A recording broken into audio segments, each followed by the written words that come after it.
Hey y'all, it's Andy at Muscle in the Mountains, and have I got a good one for you today. Look at this, folks. Amen. All right, so I'm here with my buddy Dale. This is Dale Mopar Mathews, and we are looking at a portion of his Mopar collection today. We're gonna go around, look at all these cars, talk about them, and you're just gonna love it. This is gonna be great.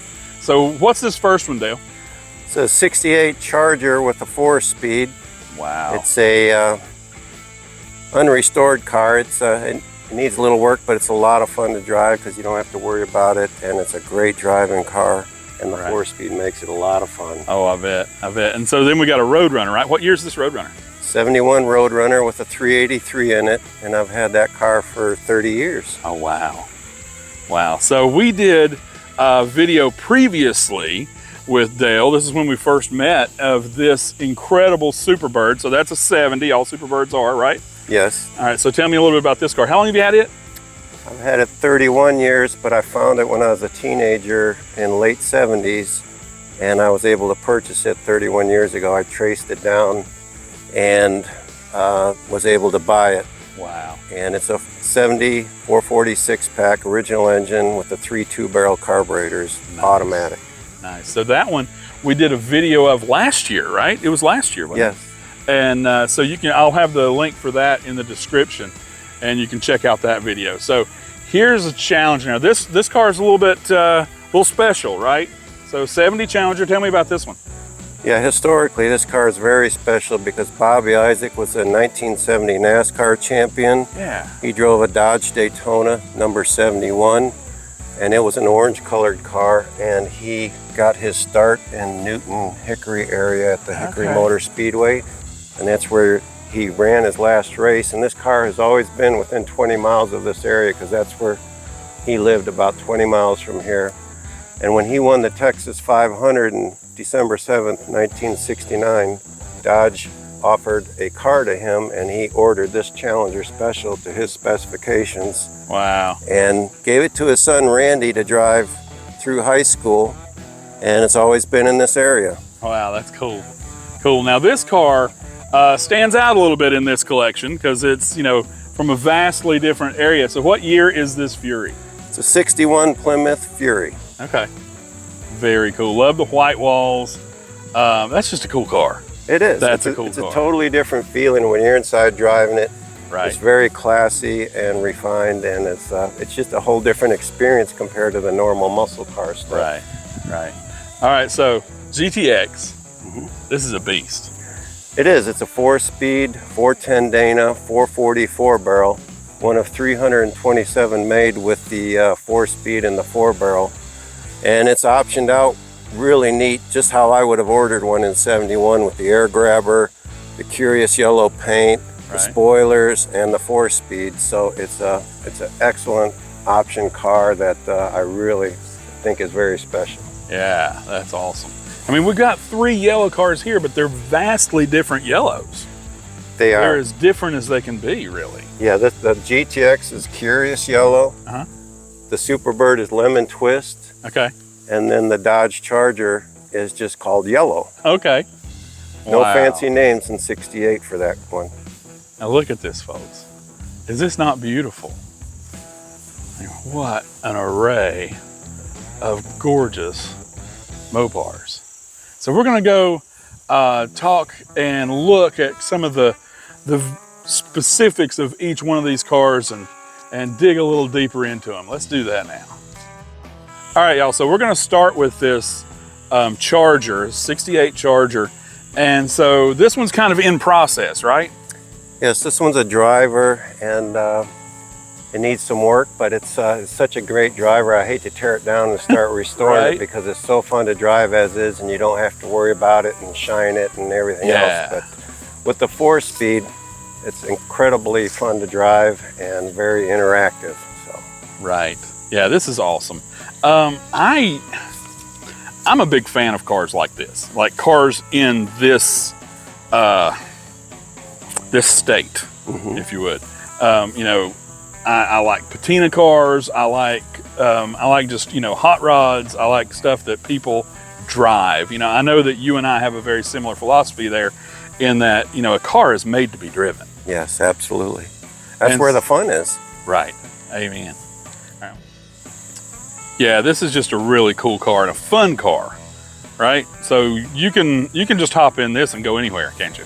It's a great driving car, and it's old school. It's manual steering, manual brakes, and 4-speed. So wow. You really got to pay attention to what's going on around you, and drum brakes all the way around. So, oh wow.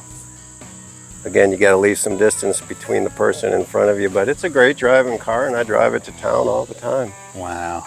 And so I guess, you know, at some point you'll restore this one, like you've done several of these, right? A lot of these cars, you didn't buy them the way they look. Correct. Yeah, this one I want to keep driving until I'm ready to really tear it down and do it all the way, but I just don't want to get started on it and then have it in pieces, so I want to keep enjoying it until I'm ready at that point. Yeah, yeah, that's cool. So this is 68, love the dog dish wheels, that's really cool. Some people don't like them, some people love them. I think they're great. Mm-hmm. I know that you're, for the most part, or maybe all the way, an original wheel guy. We'll look at some of those down through here as we go. Really cool taillights on the 68 Charger, isn't it? I love a 68. It's just, this is one that I thought I'd never get because Chargers have gotten so high in price. Sure. And I had given up finding one, and I was driving my Superbird one day in town, and some guys stopped me and said they knew where a Charger was. This was about 3 years ago. Wow. And I thought it was too good to be true, and I went and looked at it, and this is the car it was, and it was right in town, and so it pays to drive your muscle cars. There you go. Because you may find more. Sure, yeah. I mean, that guy would have never thought to talk to you if it wasn't for what you were driving, I Very guess. true. Very true. Now, so something we do mainly on our Instagram channel, we do a lot of, you know, what year is it kind of stuff, you know, and people can put in their 2 cents worth. You know, a lot of times people know and a lot of times people guess. But, you know, so on the Mopars, super easy way to tell any 68, right, is these lights. Correct. So these little marker lights, and they're actually lights. They're not just reflectors or anything. That's totally a 68 thing, and it's across the board, right? I mean, you can pretty much, you know, it don't matter if it's a Charger or a Roadrunner or whatever, you'll still have those little round lights, right? That's correct. That was across the board with all the big C-body cars and everything. They all had a little round side marker light that year. Wow. And so you were telling me something I didn't know, that so they went from those little round lights to a reflector in 69. Correct. And then a rectangle light like you can see over there on the Superbird in 70. So they went from a light to a reflector back to a light again. Wow. Now I love the grille and the headlight, the hidden headlights and stuff on these Chargers. It's That's a really beautiful, cool. Clean look to that car. It really is. That's awesome. All right, so let's move on over here to this Roadrunner. Okay. So I've videoed a lot of Roadrunners. You know, usually 69, 70s, those kind of things. This is a 71, right? Correct, 71. That's just beautiful. I love the chrome on the front. Really cool. Love the Roadrunner emblem there. That's awesome. Very cool. So tell me a little bit about this car. How long you had this one? I've had this car 31 years. Wow. And I bought it for $2,000 as a running car. We were going to the beach and saw it beside the road, sitting beside the road for sale. Oh my goodness. And started driving it, and then my friend said, hey, let's restore it. Right. So about 20 years ago we painted it, and it's just been a great driving, fun car. And for many years this was the only running car I had, and put lots and lots of miles on this car. Right. Okay, so this is a 383 car? 383 automatic, yep. Okay. And you got the air grabber going on. That's really cool. That is the original colors, the white with the blue interior. Okay. What's that white called? Snow White. Snow White. That's great. Great, great. And I love the Plymouth emblem. I think that looks really good on these. It is neat. That's awesome. And this just looks so good in white with the blue and the strobe stripe coming across the top. I mean, that's just really cool. And that's a reflective stripe, is that right? It is, yes. Very nice. And the air grabber sticker on the side of the scoop is reflective, Okay. as well as the Roadrunner emblem or decal on the back is reflective also. Oh, cool. And the strobe stripe will show up white at night when it reflects Right. the light. That's awesome. And this blue is just gorgeous. Looks so good with that white. Love it. Looks like a pretty comfortable car. It's a great driving car, and like I said, we've driven it to Carlisle a bunch of times from North Carolina. Wow. Carlisle, Pennsylvania, Yeah. the Mopar Nats in Ohio, Woodward Dream Cruise in Detroit, and those were all driven miles from here. Nice. My son basically grew up in the front seat of that car. And that's cool. You know, the family aspect of the way these cars can be, you know, for generations. And I love that about them. That's just awesome. That's a tough car. Really, really great design. Love the way it sits. Love the rally wheels. I noticed you got, you know, rally wheels on several of these. And it just looks great. Looks great. It's a 15-inch by 7 wide, and it fills out the wheel wells in these big cars pretty well. It does. It does. That's awesome. Awesome. Love it. All right, so that was the Roadrunner. Now we're going to take a look at a GTX, which, you know, it's basically the same car, right? Same body, yes. It's same year on this one. But this is a GTX. So the GTX, I've heard people call it, you know, the gentleman's car. It has more options that weren't available on the Roadrunner, right? More deluxe interior, bigger base engine. Yeah, a lot extra trim on there that the Roadrunner didn't have to save money to make the Roadrunner more affordable for people. So they called this the executive hot rod car. Okay, awesome. So on this one, we've actually got the, we don't have the chrome bumpers. We've got painted, and you said it's like a urethane. There's a thin urethane coating on the painted bumpers, and then on this one with the urethane bumper option, you get this eyebrow piece that is bolted on. That's extra. Yeah, that's different from the way we saw it on the Roadrunner. So it's a little bit thicker there. It is. Yeah, that's neat. And so you're saying with the base engine, you won't see a GTX that has anything smaller than a 440, right? Except the 426. Well, 426, which is sort of smaller. Yeah. Right. Yeah, I don't usually think of a 426 being smaller than a 440. But yeah, in cubic inches, I guess it is. But they were both available, the Roadrunner and the GTX, with the 446 pack and the 426 Hemi. Right. Wow. And so then we've got the painted bumper on the back on this one. That was kind of a rare thing, right? Very rare, yes. Love this car. That is just when I look at this car, I think that is a tough car. You know, that's the word that comes to mind for me. It's the big boy with the 440 engine in there. It's commands respect. Yeah, and that air grabber is just awesome. That's awesome. Let's take a look at the interior. What do you think? Sounds good. Love this interior on the GTX. So,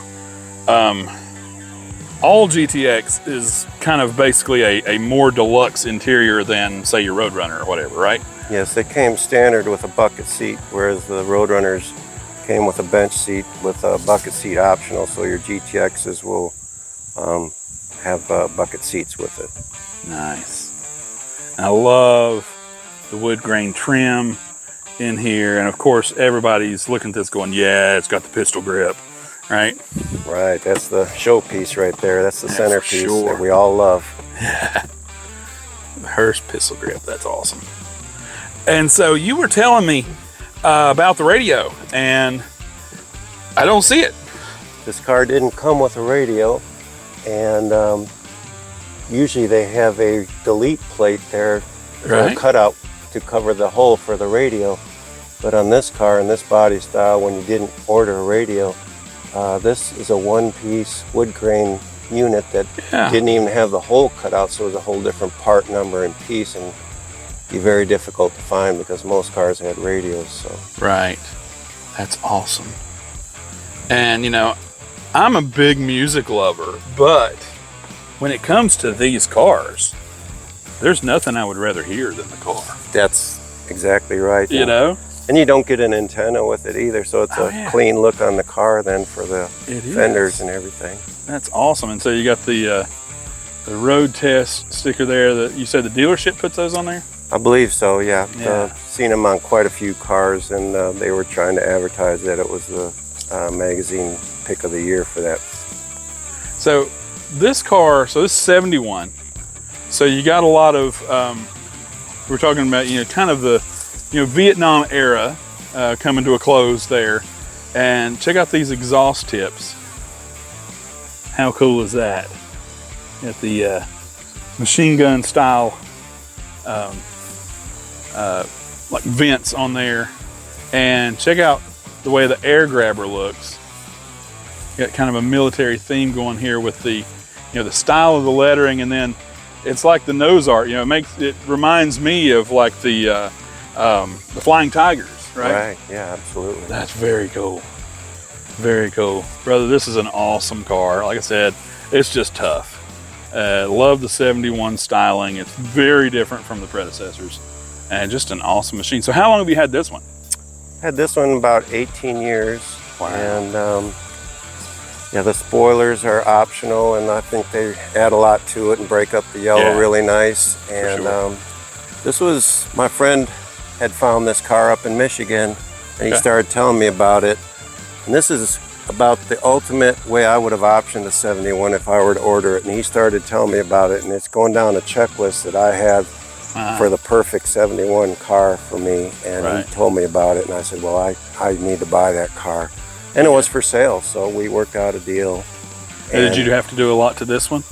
No, it was pretty complete. It was a Corvette yellow when I did buy it, so I couldn't take it to Mopar shows. And, but it was a run and drive. Corvette, anything. Yeah, so I did repaint it, and I did paint it. It's my first and only paint job I've done on a car, and you painted this? Out in the yard, yeah. I did out in the yard. Oh, brother, that looks great. Didn't even paint it inside, and it came out. I'm pretty happy. Yeah. And it was cheap.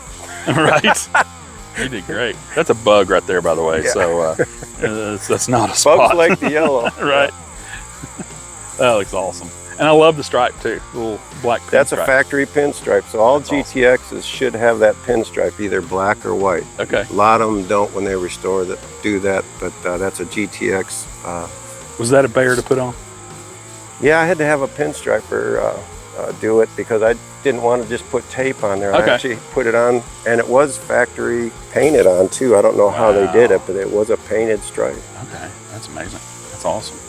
Gorgeous car, brother. Let's check out this next one. All right, now this is a gorgeous car. This is totally different from the rest of the collection. So tell me about this one. What year is this? 1961 Plymouth Fury. Okay. And this is right before the real muscle car era hit, and when the stylists and the designers were in charge of cars, and they had to differentiate their cars from the other manufacturers. And all the manufacturers at that time were focusing in on the jet age and the space age. And so they put a lot of those cues into the style of the car, which makes it very unique and different. Totally. So it's got kind of that Art Deco feel to it, right? It does, yeah. That's awesome. So. I love the centerpieces, the bullets here. Like you're saying, it's very jet and space age in appearance. The Fury logo, for goodness sakes, it looks like it's a NASA logo, or something. That's amazing. This was before the accountants and the safety people and the emissions people were in charge of controlling the looks of our cars. Right. So the designers had full reign to make the cars very special and unique and very American. Right. Very cool. Very cool. Golden Commando Power. So we're going to look at that here in a minute. That's awesome. The Plymouth Fury, it's a legendary car. They took some, very, had a lot of changes through the years, but just really cool. We're still hearkening back to the 50s a little bit. You got this low sweeping wheel well here. It's a beautiful roof line on the car. I love the sweeping roof line. Look at that huge rear window on this thing. Oh yeah. Yeah, that's awesome. I guess you can actually see out of this car. Oh yeah, it's like sitting in a bubble almost. Right. Yeah, just look at the styling of that. It's so Jetsons. It is, very much so, very much so. And what's this seat setup called? It's called the commander seat, so the driver got a little bit higher back restraint on it. Right. Very cool. And It's got the push button transmission, so instead of a gear shift lever, you push buttons. Wow. I mean, that's just awesome. Very, very cool. Look at the clock. Padded dash was optional. It's got a pad sitting on top of the metal, and Right. I have another station wagon that doesn't have that. That's an optional piece. Safety was not a concern back then. Actually, these cars didn't even come with seat belts. Right. Wow. And the mirror way out here, that's cool. Very neat. And you got the dash mounted rear view mirror. That's right. Very neat. Love all this chrome and aluminum. Just really, really cool styled car. And I like what you were saying there. I saw a shirt recently that said safety second. And that kind of is, you know, what we're looking at. You know, it's before everything got about, you know, oh, you have a, you know, test the bumper to a certain speed and that kind of thing. You know, it was about the style. Very much so. Like you said, I love the way you said that. It's you know, the designer had free reign, basically. And you can see that, and it works. Yeah, when you see this car, it doesn't look like any other car, especially the front end is very unique. It's a love it or hate it thing. It looks like an angry bug or a... Right. But it's so ugly, you gotta love it. But you know, now that you say that, and I hadn't really thought about it, but I'm sure people will see it in this, but you know, we don't have an example here, but you know, that 70 Super B look, you know, you can see where that kind of came from. Sure, yeah, you're right. This is the predecessor of that angry eyes, B-wing kind of headlight setup. Good point. I can see it evolving there, and that's awesome. This Fury is just beautiful. Cool car. Let's take a look at the engine. Okay, now that's cool. Tell me about this. So this has the optional high-performance engine, which was called the Golden Commando. It's actually a 361 cubic inches, which evolved into the 383. They just bored it out a little bit more in later years, but the sticker on the air cleaner says 395. And then what that referenced was the actual torque reading back then.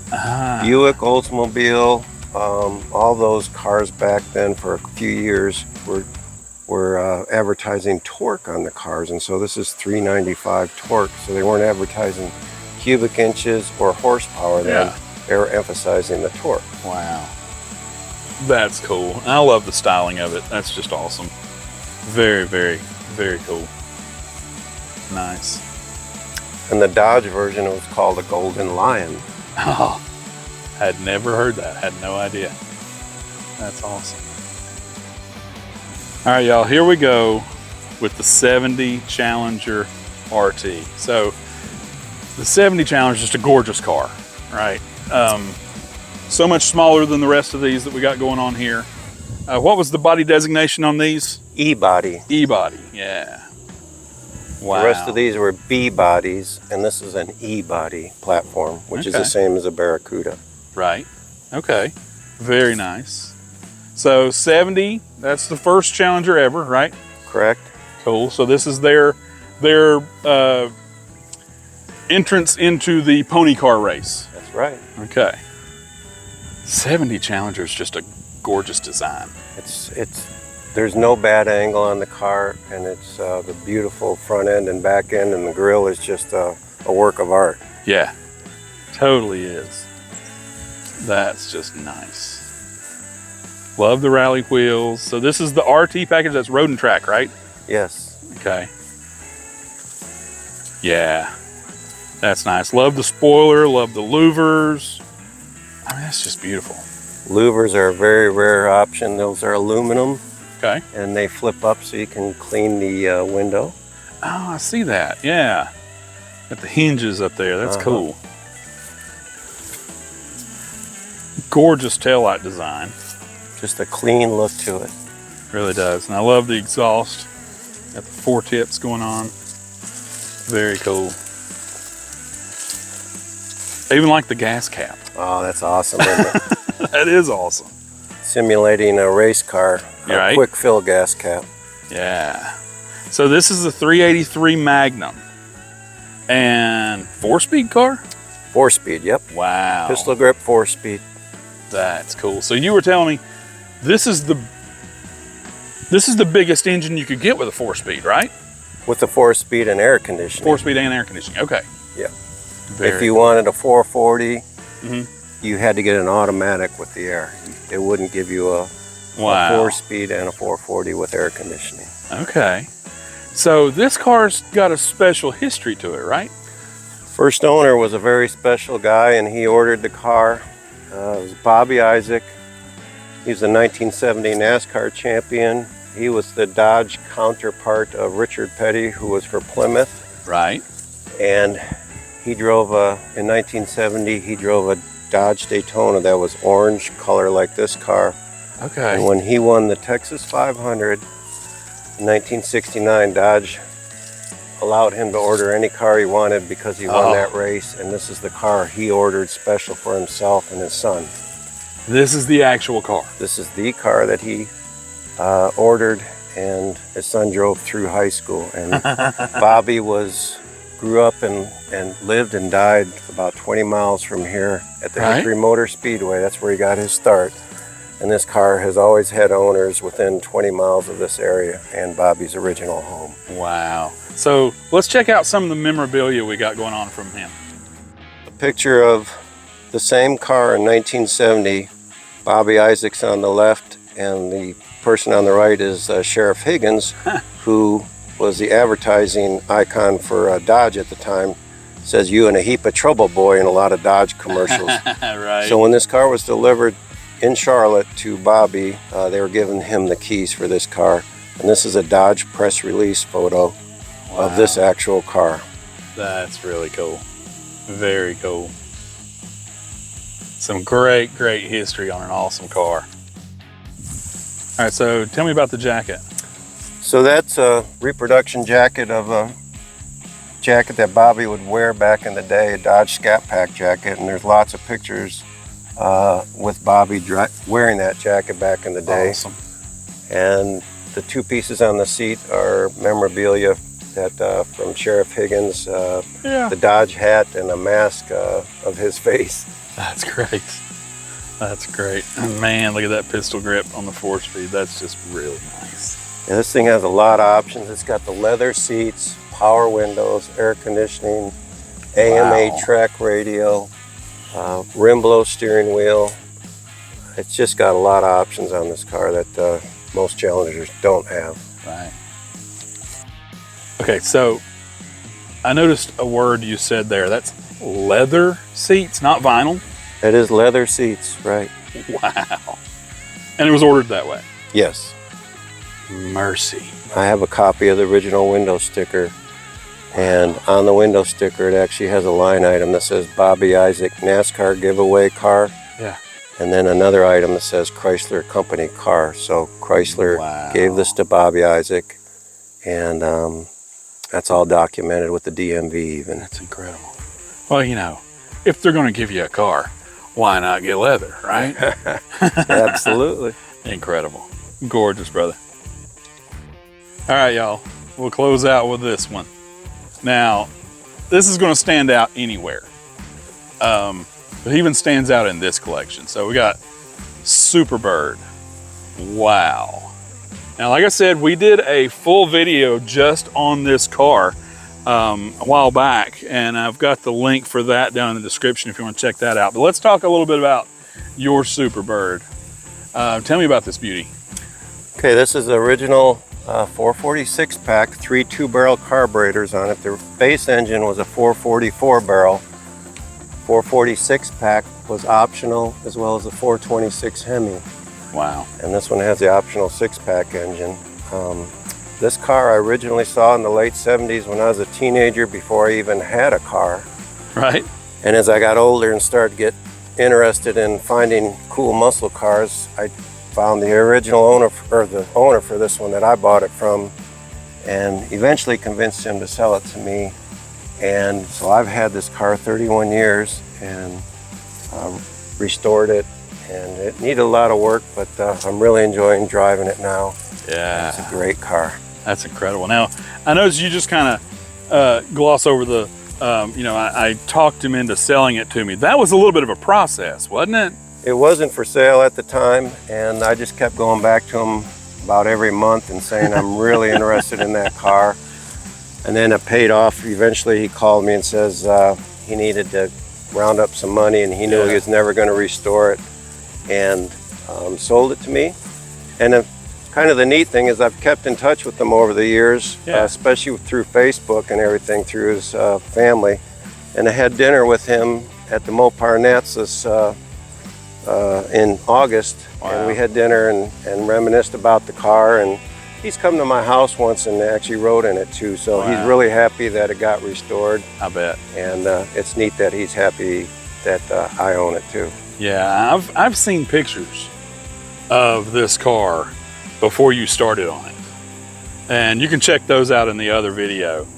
We've got some of those there, but you really had to do a lot of work.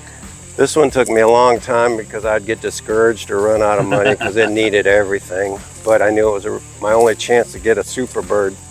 So I would do what I could when I can, and it took a long time to get it done. And I'm enjoying it now, and best money and time I've ever spent, and very enjoyable. And you've only had this done a couple years, right? About 5 years. 5 it's years, been done. wow. Yeah, that's incredible. And I mean, the wing cars are just special, right? I mean, you can have a field full of Mopars, and there's just something about the wing cars that will just draw people. And they look totally different than any other car, and there's a lot of special parts on the car, and yeah, that's just got a whole different look and feel to it, and people really enjoy seeing them pull in. Yeah, and it's something we do on, some of our channels. We'll ask, what year is it, and that's pretty easy on a Superbird, right? Because it's a 1-year deal. It is. They made them for 3 months only. Wow. And the Daytonas, which was the Dodge version, they made in '69, and Plymouth left, or Richard Petty left Plymouth in 1969 to drive for Ford, and so Plymouth said we need to get Richard Petty back, and so they built the Superbird in 1970, and they got Richard Petty back in 1970.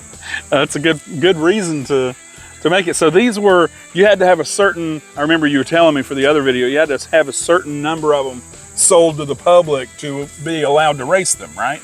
Right. In 1969 for the Dodge Daytona, it was 500 units. And in '70 they changed it to, I believe it was one car for every dealership. So it went up to about 1,900 cars that they had to build for a Superbird to enable to race them on the racetracks. And so this, the 446 pack option is pretty rare also, right? I mean, I know there were some of them that were Hemis, but the Hemi's very rare, and that's the big money car. And the 6-pack car, yeah, there's a lot rarer than the 4-barrel cars, and makes it more valuable. And it's a good-looking engine too, with the 3 2-barrel carburetors. Yeah, let's check that out. All right. Oh, now that's just gorgeous. That looks good, doesn't it? Wow, that's great styling. I think it's one of the best air cleaners of the era, how it just flows with the valve covers, and it's just a good lines to the air cleaner, I think. Yeah, for sure. That's nice. That's nice. It's got the Roadrunner horn. Oh, I remember the first time I heard that horn. Oh, that's awesome. That's awesome. Yeah, very, very cool. That's a beast, and it's a beautiful beast. I love it. Nice. And as cool as that air cleaner is, that's a lot cooler. Wow. Gorgeous 6-pack. Isn't that awesome? So the car at cruising speeds just runs off the center carburetor, which is a 2-barrel. Right. And then when you accelerate hard, the vacuum will kick in the other outboard carburetors, and you get 1,350 CFM of airflow, which is a huge number for carburetors. Massive, yeah. But normally you're just running off of a 2-barrel carburetor. That's so smart. All right, y'all. There is the collection. Such amazing cars. Fantastic, beautiful Mopars from this gorgeous 68 Charger, kind of in process. And you've got this gorgeous, very cool, one of my favorites, 71 Roadrunner. Down here, 71 GTX 440, such a beast, so cool. 61 Plymouth Fury, gorgeous styling. 70 Challenger RT, originally owned by Bobby Isaacs. And the 1970 Superbird 446 pack. So cool. So cool. Thank you so much once again, Dale Mopar Mathews, for letting us check out this collection. I hope you guys have enjoyed this video as much as I have enjoyed making it, and we'll see you all in the next one.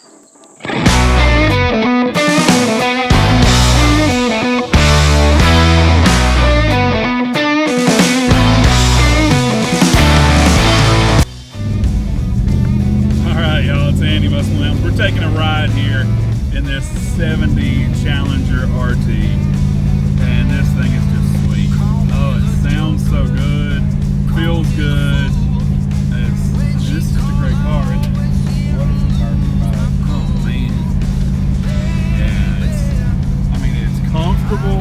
It's nice. It's not a big car by any means.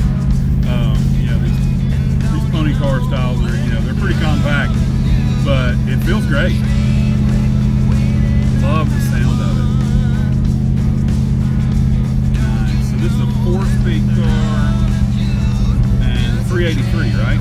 Yes.